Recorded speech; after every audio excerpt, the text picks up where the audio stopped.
Now this week, an unprecedented heat wave across China saw record temperatures in many areas and had people racking their brains for ways to keep cool. BON's Steffi Lau reports on how some very special Nanning residents got plenty of help to beat the heat.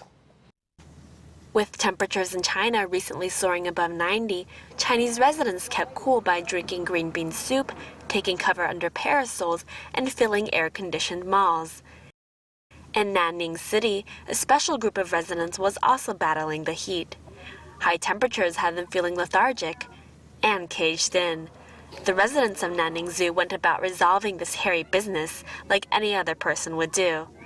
Some took a dip with their family. Others sunbathed. Some submerged every inch possible in water.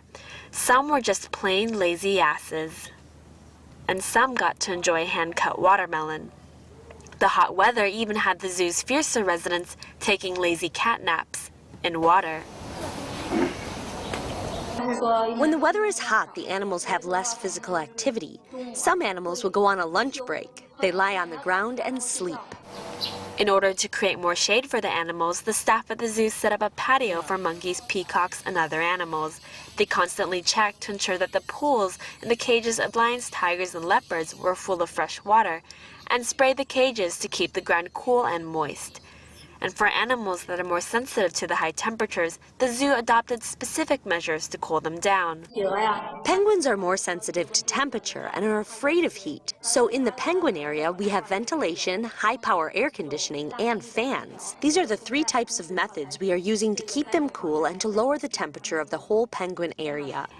In order to keep the omnivorous animals cool, the staff prepared 100 kilos of vegetables and fruits to supply them with sufficient hydration.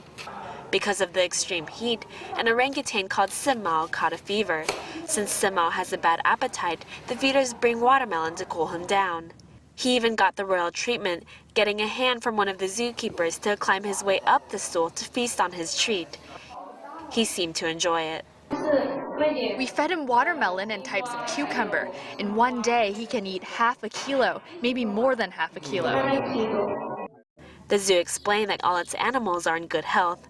However, they will continue closely monitoring them to ensure none gets heat stroke.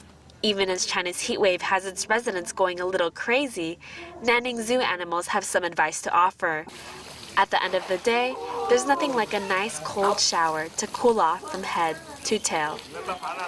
Steffi Lau, BON.